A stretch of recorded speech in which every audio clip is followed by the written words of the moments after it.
చాలామంది ఇదే తప్పు చేస్తున్నారు. ఈ జనవరి 31న శని త్రయోదశి నాటి నుంచైనా ఈ తప్పు చేయటం మానేయండి.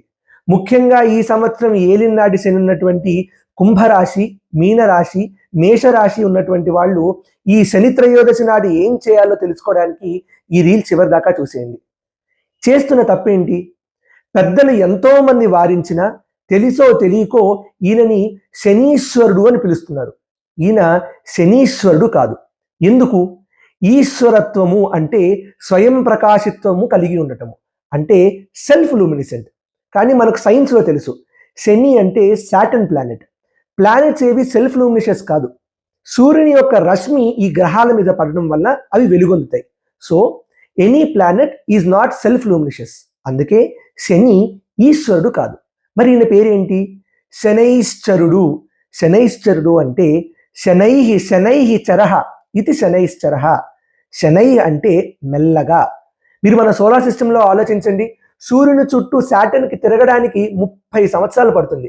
మన భూమికి 1 సంవత్సరమే పడుతుంది. అలాగే ఈ సంవత్సరము శని త్రయోదశి నాడు ఏలినాటి శని ఉన్నటువంటి మీనరాశి, కుంభరాశి, మేషరాశుల వాళ్ళు ఏం చేయాలి?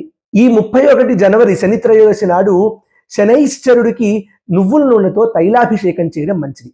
కానీ దీని వెనకాల ఉన్న కాన్సెప్ట్ తెలియాలి. నువ్వుల నూనె ఎప్పుడైనా మీరు దోసెట్లో పెట్టుకొని చూడండి. దోసెట్లో పెట్టుకున్నప్పుడు చాలా తేలిగ్గా జారిపోతుంది. అలా జారిపోకుండా ఉండడానికి చాలా ఏకాగ్రత, ఫోకస్ కావాలి. ఆ ఫోకస్ని పెంచుకోవడం వెనకాల ఉన్నటువంటి సింబాలిజమే శనైశ్చరుడికి నువ్వుల నూనెతో తైలాభిషేకం చేయండి అని చెప్పడం. శనైశ్వరుడు మనిషికి కష్టాలు కలిగిస్తాడు అనే ఒక అపోహ ఉంది కదా. ఒకవేళ అలాంటి డిఫికల్ట్ టైమ్స్ క్రియేట్ అయితే మనిషికి కావాల్సింది డిసిప్లిన్ అండ్ ఫోకస్.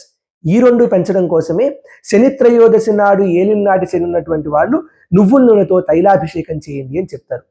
కేవలం రిచువల్నే కాదు, దాని వెనకాల ఉన్న కాన్సెప్ట్ని కూడా 10 మందికి తెలిసేలా చేయండి. అసలు ఏలినాటి శని అంటే ఏంటి? ఇది ఎన్ని సంవత్సరాలు ఉంటుంది? వీటి గురించి మరిన్ని విషయాలు తెలుసుకోవాలంటే కింద శనైశ్చర అని కరెక్ట్గా కామెంట్ చేయండి.